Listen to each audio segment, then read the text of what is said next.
Bonjour à tous et bienvenue à cette émission sur la pensée du jour. Aujourd'hui, la pensée du jour, c'est « La joie du Seigneur, c'est ma force ». Et je suis bien placé pour vous en parler. Je suis pasteur depuis 33 ans et j'ai eu souvent l'occasion de perdre ma joie. Mais je me souviens, au début de mon ministère, j'ai demandé au Seigneur, « Seigneur, s'il y a une chose que je veux pas perdre, c'est ma joie. » Et le Seigneur s'est toujours arrangé pour que je garde ma joie. Malgré que plusieurs personnes ont essayé de me faire perdre, j'ai toujours gardé ma joie. Et je sais que la joie du Seigneur, c'est ma force. Et aujourd'hui, la joie du Seigneur peut être votre force également. On vit dans un monde où c'est pas toujours facile d'être joyeux. Vous avez juste à écouter les nouvelles, à la radio, à la télévision. Et il essaie toujours de vous donner quelque chose de négatif. Et je connais des personnes qui ont toujours un beau sourire. Une fois, je leur ai demandé « Pourquoi as-tu toujours un beau sourire comme ça? » Et la réponse était que j'écoute pas la télévision, j'écoute pas les médias, alors je peux garder mon sourire. La Bible nous enseigne qu'un cœur joyeux, c'est un excellent remède, mais l'esprit déprimé mine la santé, dans Proverbe 17, 22. Alors, si un cœur joyeux, c'est un excellent remède, pourquoi qu'on n'entretiendrait pas une joie dans notre cœur? Laissez pas l'adversaire vous vaincre. Ayez la victoire dans votre vie. Et quand vous recevez quelque chose de négatif, amenez cette pensée-là à la parole de Dieu, puis la parole de Dieu va l'en transformer dans quelque chose de positif. Celui qui est en moi est plus fort que celui qui est dans le monde. Alors, j'ai aucune raison d'avoir crainte, d'avoir peur ou quoi que ce soit, ou marcher dans la défaite, parce que je suis appelé à être un vainqueur et non un vaincu. La parole de Dieu nous dit dans le psaume 32, 11, « Réjouissez-vous à cause du Seigneur, dansez de joie. » Je peux-tu vous demander la dernière fois que vous avez dansé de joie? Il y a des gens que je connais, mon épouse, à la maison, lorsqu'elle est seule, elle se réjouit devant le Seigneur et elle danse devant le Seigneur. Vous savez, c'était vraiment un moyen d'être libéré, parce que les gens sont vraiment des fois pris dans leurs problèmes et ils ne peuvent pas voir à l'extérieur de leur situation.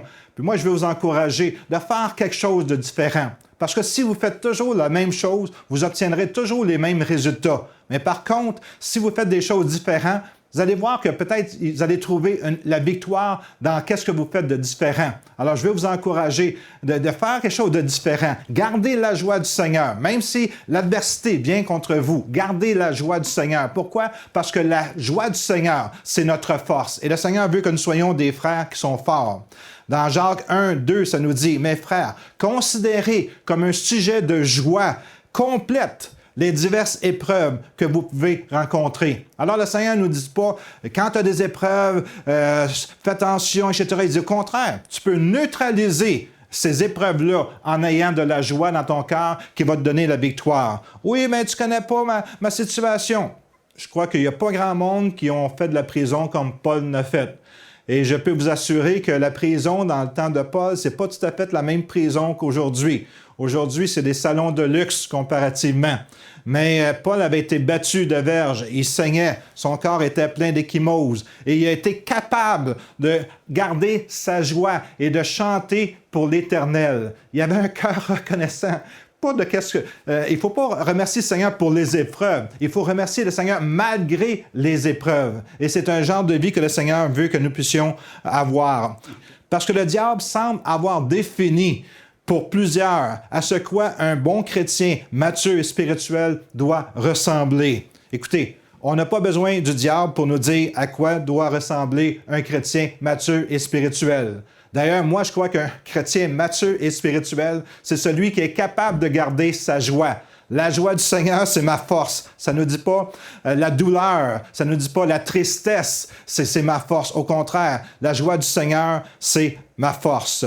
Écoutez, le manque de joie dans les églises qu'on retrouve souvent dans cette fausse esprit de piété repousse souvent les gens qui viennent pour la première fois. Parce que lorsqu'ils voient des chrétiens être tristes et malheureux, vivre des épreuves et pas avoir de la victoire, ils se disent, j'ai pas besoin de ça, j'ai déjà assez de mes problèmes dans ma propre vie, j'ai pas besoin d'adhérer à une église. Mais lorsque ces gens rentrent dans une église pétillante de joie, et on essaie d'inculquer ça à nos chrétiens, ils pétillent de joie. Alors les gens disent, c'est quoi le motif? C'est quoi la source de ta joie? Et on est capable de leur expliquer que Christ est la source de notre joie. On leur donne un témoignage de qu'est-ce que nous étions auparavant et qu'est-ce que le Seigneur a fait en nous. Et le Seigneur nous dit, réjouissez-vous toujours dans le Seigneur. La force du Seigneur, ou plutôt la joie du Seigneur, c'est ma force.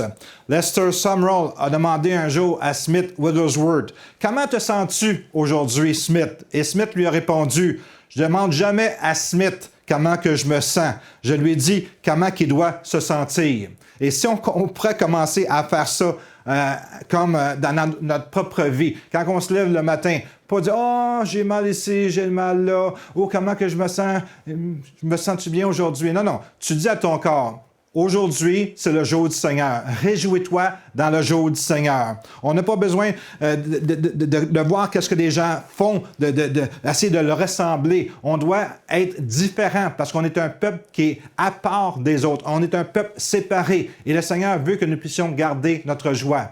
Moi, je chante en me levant souvent, Seigneur, rendons grâce au Seigneur pour cette journée-là. Seigneur, merci pour la belle journée que tu nous donnes, avec toutes les possibilités qui s'ouvrent devant nous, de pouvoir louer, bénir ton nom, d'aider les autres personnes. Souvent, on est concentré sur nous et c'est pour ça qu'on n'a pas la victoire. Concentrons-nous sur le Seigneur. Voyons comment on peut bénir le Seigneur et être un témoignage vivant de l'amour de Dieu qui a été dans notre cœur, qui demeure dans notre cœur et qui produit la joie. Parce que la joie du Seigneur, c'est ma force. Soyez bénis.